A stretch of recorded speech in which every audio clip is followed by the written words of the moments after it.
Breakout players in 2025 could get the Buffalo Bills over the hump. I'll tell you who the top candidates are today on Locked On Bills.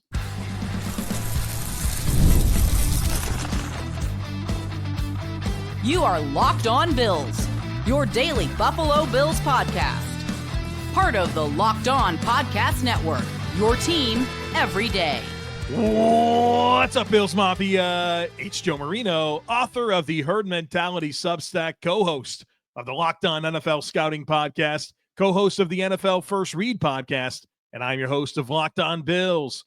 Want to thank you for making Locked On Bills your first listen every day, and a big welcome and shout out to our everydayers. You know who you are. Those of you who never miss a single episode, I appreciate you all being here very, very much. I'd also like to invite you to subscribe or follow for free on YouTube or wherever you listen to podcasts. We're part of the Locked On Podcast Network, your team every day.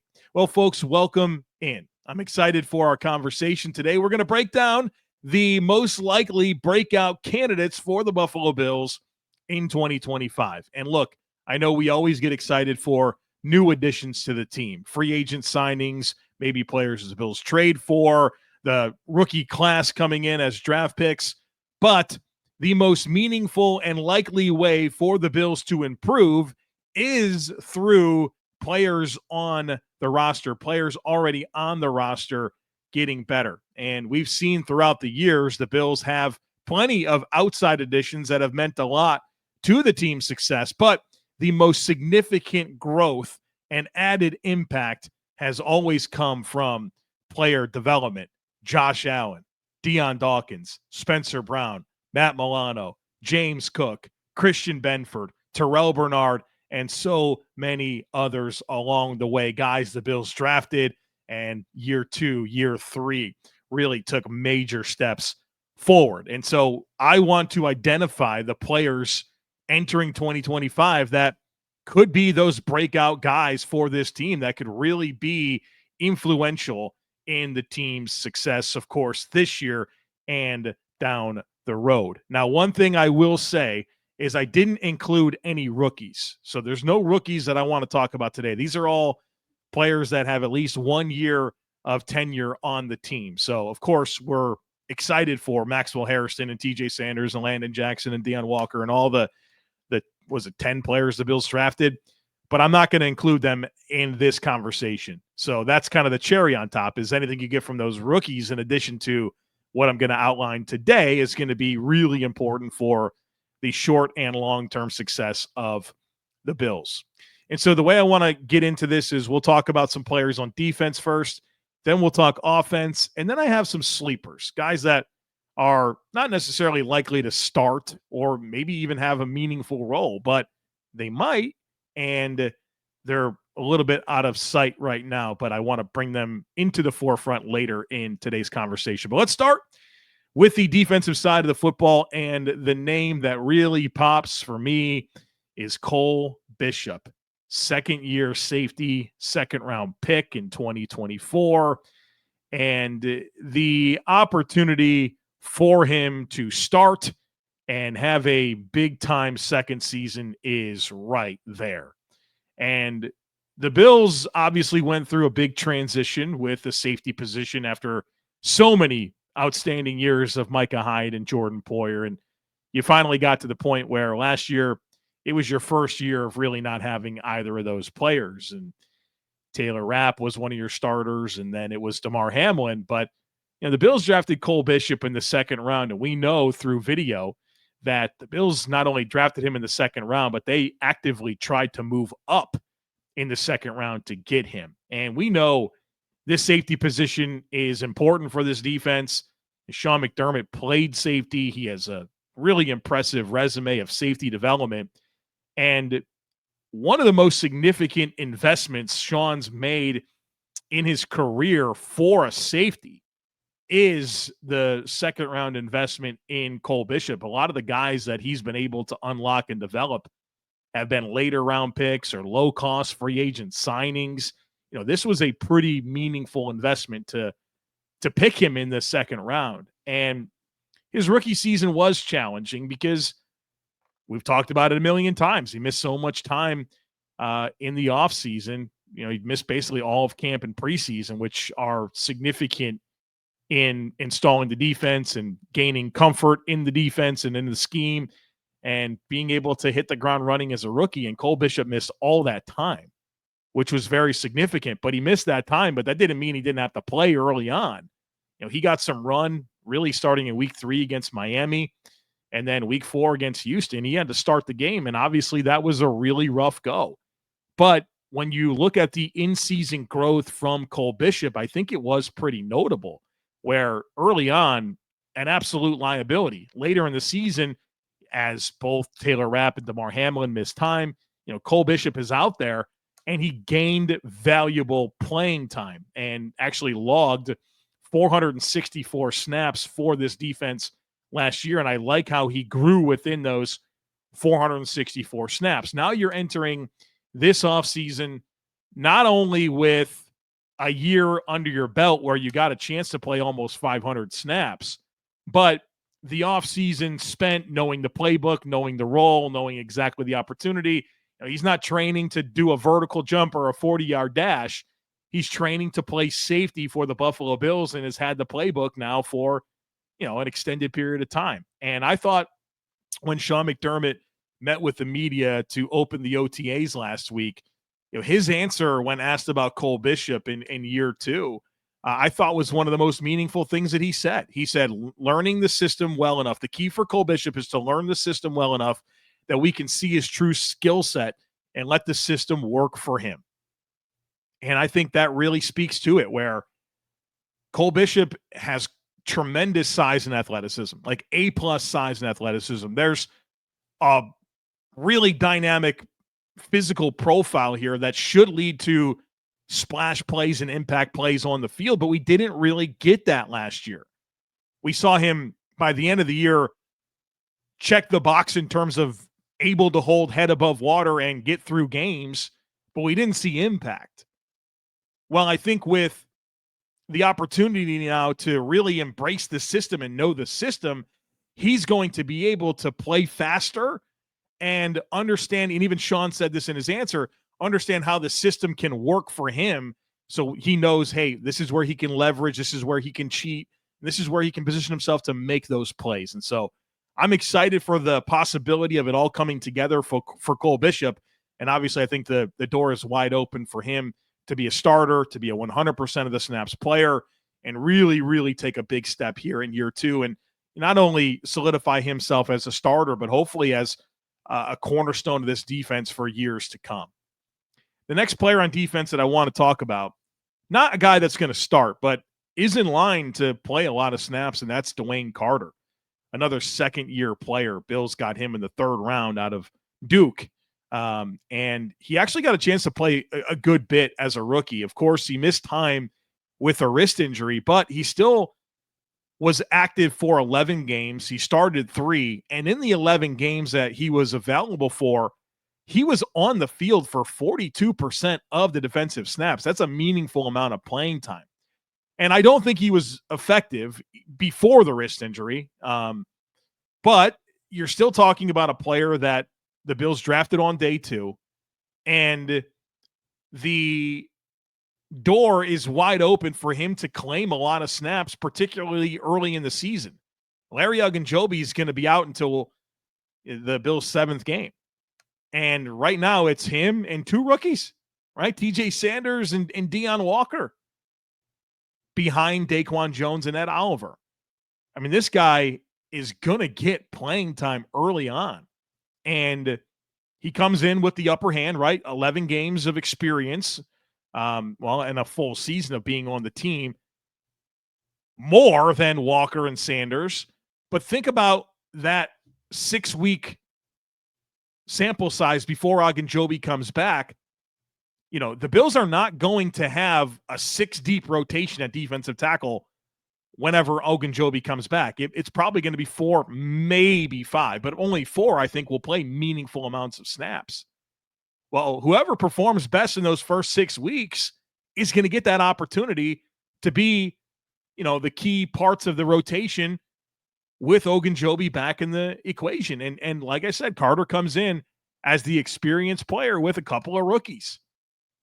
And so I'm excited for the Bills to unlock the player that inspired them to pick him in the top 100. And so I'm looking for Dwayne Carter to really take a step forward this coming season. So wanted to lead with Cole Bishop and Dwayne Carter on the defensive side of the football, but there is another defensive player that I want to talk about before we get into the offensive players, which extend beyond just the obvious Keon Coleman, Dalton Kincaid. We'll get into all that here on the other side of it. Folks, be sure to stick with me. As a small business owner, your work doesn't end when the clock hits 5. Your business is always on your mind, which means when it's time to hire, you need a partner that works just as hard as you do. That's where LinkedIn Jobs comes in. When you clock out, LinkedIn clocks in. LinkedIn makes it easy to post your job for free, share it with your network, and get qualified candidates all in one place. And you can post your job using LinkedIn's new feature that can actually help you write job descriptions and then quickly get your job in front of the right people with deep candidate insights. And here's a pro tip. You can add the hashtag hiring frame to your profile picture to double your reach to get qualified candidates. No wonder 72% of small businesses say that LinkedIn helps them find high quality hires. So post your job for free at linkedin.com/LockedOnNFL. That's linkedin.com/LockedOnNFL to post your job for free. Terms and conditions apply. All right, I want to talk about one more defensive player, and maybe this could have been a sleeper candidate, but I want to give him some shine right now, and that's Javon Solomon. And Javon Solomon didn't play a ton as a rookie, and I think he's got a lot of players in the way of him getting a lot of opportunity this year. But I will say a couple of things. Javon Solomon as a rookie, he logged 89 pass rush snaps, and those were scattered throughout the regular season. And on those 89 pass rush snaps, he did register 14 pressures and 2 sacks. That's a lot of production on 89 pass rush snaps. Again, 14 pressures and 2 sacks. After a college career at Troy that saw him collect 32 and a half sacks, including 16 in his final season. Now, look, Solomon was a mid-day 3 pick despite that production, right? He doesn't have a ton of length. He's not super explosive, but this is what I'll say about him. He offers something different than the rest of this edge group. You look at the top guys, Rousseau, Bosa, Epinesa, Jackson. Those are all players that are stylistically power ends, right? Guys that are going to play through blocks, compression style players. Solomon's the one guy that is smaller, more of a compact build, wins more with finesse and flexibility and burst, really a different skill set. And I think you want to be able to attack the pocket when you're rushing the passer with different skill sets. And Javon Solomon is the guy that has the differentiating factors in how he plays the game. Not to mention limited sample size, but really impressive production, and a guy that knew how to get after the quarterback in college. And he's just on my radar as a guy that I think is going to maybe get some opportunities, especially early on. No Michael Hoyt for the first 6 weeks of the season. We'll see what happens with availability as it relates to Joey Bosa. We're obviously nervous about that. And Javon Solomon can be an important part of this rotation. And look, if this guy gets on the field and produces, he's going to get more and more opportunity. And so, again, maybe more of a sleeper, but a guy that I'm not completely asleep on because of what he's kind of showed in the small sampling size and the fact that he offers something a little different than the rest of the group. All right, those are the 3 main players I wanted to talk about on defense. When we get to sleepers, though, I have a little bit more to get into, but those are the main guys defensively. Cole Bishop as the main guy, Dwayne Carter, and then Javon Solomon. Let's now shift our conversation to the offensive side of the football, and we'll talk about Keon Coleman and Dalton Kincaid. We'll do that in a few minutes because I think there's some other guys worth getting into before them, just because we've exhausted those Coleman and Kincaid conversations. Let me get into a couple of other players that I think are worthy of discussion as breakout guys. And I'll start with Ray Davis. And I'm actually working on an article for the Herd Mentality Substack this week that'll drop early this week on Ray Davis. And I'm starting a new series in the Substack that I began last week, talking about different players and expectations for 2025. And, some of the more interesting guys as it relates to maybe they're a young player that's going to get more opportunity, or they just signed a contract extension like Greg Rousseau. Like, what do we expect from him? Or guys that there just needs to be some growth from. And I really want to get into all the variables. And so I wrote the Rousseau piece end of last week. Ray Davis is early this week. And so check that out. There's a link in today's show notes to see the Herd Mentality Substack. You can see what it offers, which also gets you into our Discord channel, which is approaching 1,800 Bills fans in there. It's basically just a big group chat where it's organized and we talk about different things, mostly the Bills, of course, but, baseball or what we're cooking. There's a book club, a movie club. We talk music. We talk all kinds of things in there all day, every day. So you get into the Discord by joining the Substack, and there's a link in today's show notes and everyday show notes to see the Herd Mentality Substack, where the Ray Davis article will drop early this week. But Ray Davis had a pretty good rookie year. He was third in the NFL in rushing yards among rookies, despite being the 8th running back drafted. And, I think he's going to have some meaningful workload this year. He did last year. He had 130 touches last year, which is a pretty good amount of work for a number 2 back, especially when there's a third running back in Ty Johnson that gets some opportunities to touch the ball as well. And, James Cook, obviously, barring a trade, is going to be the Bills' lead back this year. And he'll get a lot of touches, I'm sure. I mean, in 2023, his first year as a starter, James Cook got 281 touches. Last year, that came down a little bit. He had 239. But I think I look at it this way. I think there's going to be roughly 450 touches for running backs available in 2025. And, if Cook claims about 250, and I don't think they want him pushing 280 or 300. I think we saw the benefit last year of James Cook being closer to 250 touches and what that meant for his playoff performances, where he was awesome against Denver and Kansas City. So I think Ray Davis is looking at about 150 touches this year, which, if that's the case, you're talking about 700 yards from scrimmage, right? I think that's totally possible. He had over 600 yards from scrimmage as a rookie. And so kind of like what I talked about with Javon Solomon, one of the things that's going to really help Ray Davis, other than being a 4th-round pick that had a pretty good rookie season, is that he does offer a different skill set than James Cook or Ty Johnson, where, Ray Davis is like 5'8" and some change, 220 pounds. Like, he's a dense, compact build, low center of gravity, and can really give you some physicality from the position that is pretty impressive. And you saw him be very good last year after contact. And last year he was also number 4 in the NFL in missed tackles force per attempt as a rookie. And I think we've seen a lot of development in the Bills running backs year 1 to year 2. I mean, going back to Devin Singletary, James Cook's year 1 to year 2 jump was significant.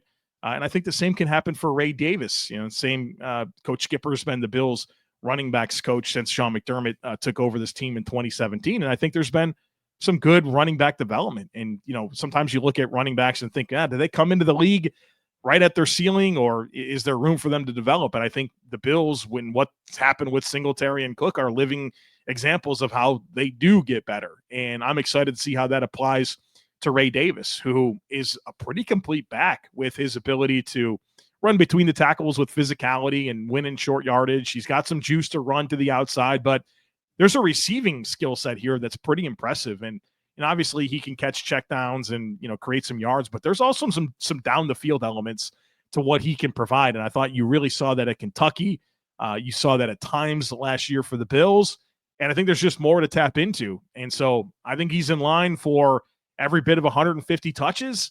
And obviously with the long-term future of James Cook in question, Ray Davis has a great opportunity to convince the Bills that, hey, let him go. I'm here. I can handle this. I can be the lead guy. Now, you'd want to supplement Ray Davis with some other players, of course, in the backfield. But I am not sleeping on what he can show this year, the impact that he can provide, and what that could mean for Ray Davis's long-term outlook with the Buffalo Bills in terms of the size of the role he claims in this offense. I want to talk O'Cyrus Torrence as well before we do the Coleman, Kincaid, and sleepers part of this conversation, because I think O'Cyrus Torrence is a guy that can absolutely break out this year. And that doesn't diminish that he's been a good player, right? 2 years since he was drafted, he started every single game, and he's played well. I'm very satisfied with O'Cyrus Torrence, but I think there's meat on the bone for him to take a step. I love what he gives this team in the run game, and I mostly like what he gives this team in pass protection. But that's where the growth opportunities are. O'Cyrus Torrence and the right guard position for the Bills, right? The Bills had a 25% of the total pressure that the Bills faced, right, that Josh Allen faced in 2024 was because the responsibility of the right guard. That's actually the highest percentage in the league for the right guard. Not that they had the most volume of pressures, but of the pressures a team faced, and you charged around responsibility, 25% for the Bills went to right guard. That's according to Pro Football Focus. And that's the highest percentage charge to the right guard of any team in the NFL. And I think it comes down to two things. Number one, O'Cyrus Torrence is not the most fleet of foot. So when he has to go against quicker interior pass rushers that are twitchy, that can, cross his face, it really stresses his ability to move laterally, stay square, and win. The other thing is that it's pretty obvious when you watch the tape, when other teams blitz against the Bills, not every time, but it feels like there's a concentrated effort for them to put Torrence in conflict. And it makes sense based on the makeup of the line. He's the youngest player. And the Bills have had, a different center next to him in his 2 years as a starter. You want to stress that communication overall.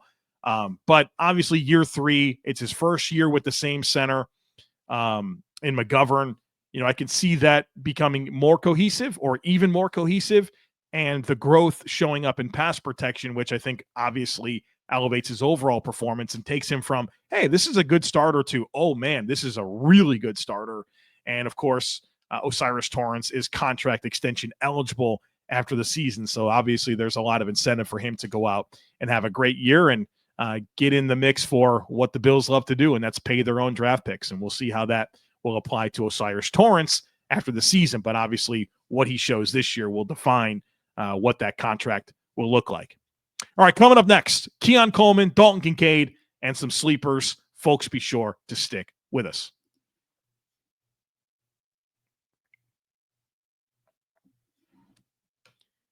All right, folks, welcome back. When you talk breakout Bills, the two names that I think anybody's going to get into, Keon Coleman and Dalton Kincaid. But I did want to save them for later in the conversation because I thought all those other guys deserved their own opportunity to be discussed. And I feel like we've spent so much time this offseason talking about Keon Coleman and Dalton Kincaid. And so I don't want to just sit here and rehash everything I've said for the last 4 months on these players. But I will add a couple of thoughts because they are obviously guys that you look at as breakout players. Let's start with Keon Coleman. First of all, let's acknowledge that this guy played a lot last year. In the games that he was healthy for, of course, he had his own wrist injury. He was on the field for 73% of the snaps as a rookie. And we know that playing time for the Bills is earned, especially for young players. The fact that he was on the field so much says a lot to me. And maybe you could look at, the talent that the Bills had at wide receiver last year and say, well, who else was going to play? They drafted this guy to be the X receiver, 33rd pick in the draft. They needed him to do his thing. But he also was pretty productive before that injury. Weeks 1 through 9, of course, he got injured week 9 when Jordan Poyer smashed his wrist. When you look at the rookie receiving leaders, and Brian Thomas was number 1, weeks 1 through 9, 595 yards. Malik Neighbors, number 2, 557 yards. Marvin Harrison, number 3, 445 yards. Ladd McConkey, number 4, 440 yards. Everybody's excited about those guys, right?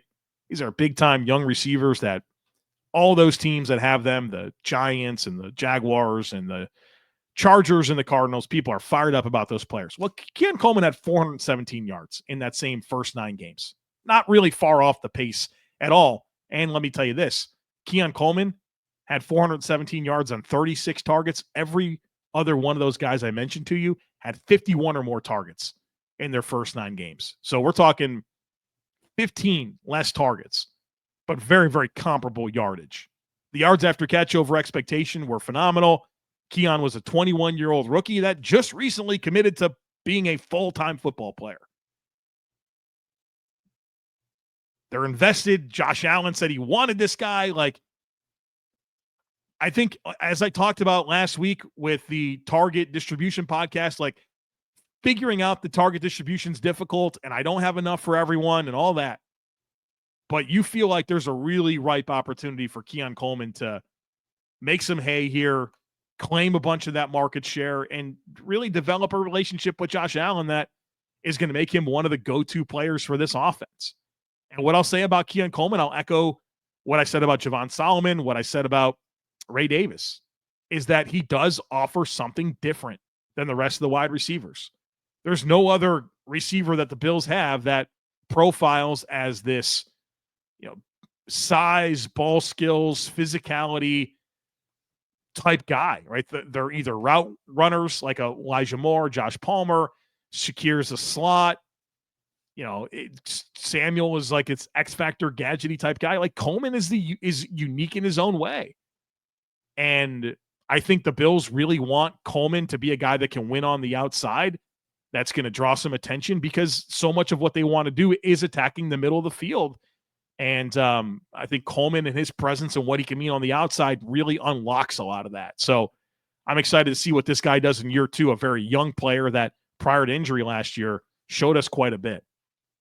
We'll talk Dalton Kincaid entering year 3. That's been a magical year for a lot of Bills players to really realize their potential and play their best football. I'm excited to see what that means for Dalton Kincaid.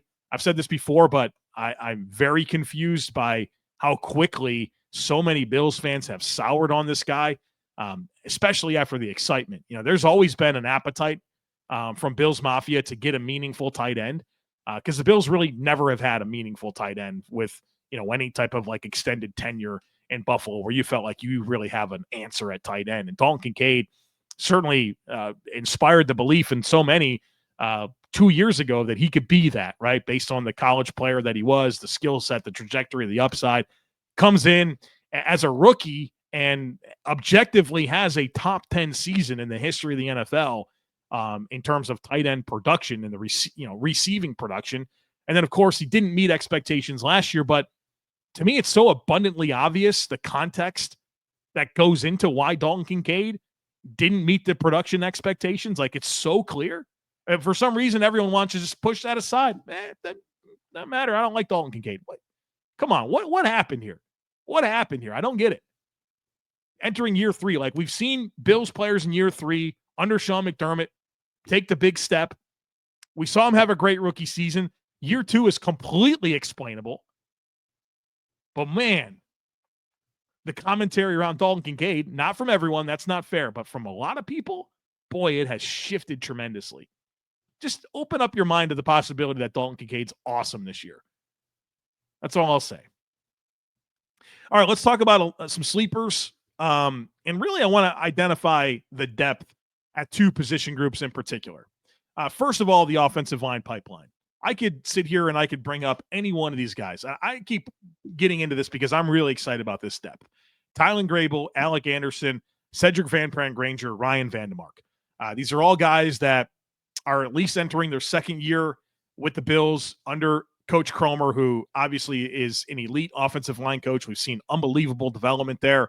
And, I think any one of these players would need an injury to really get on the field and showcase themselves in the regular season. But these dudes are, for every one of them, for different reasons based on, what I thought of them as prospects, what they've shown in preseason, what they've shown when they've had opportunities to play, even lightly in games.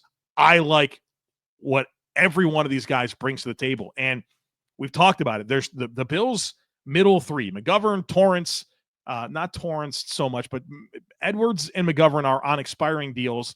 And then Torrance is, expiring after next season being 2026. Like, there is going to be some like pathways for developing depth to become starters for this team potentially. And again, for them to really show it this year, there's going to need to be injuries, but I'm telling you, these guys can go. These guys can play. They've got great coaching, and they've shown us some things already. So this pipeline of Grable, Anderson, Van Pran, Granger, Vandemark, I'm excited about them.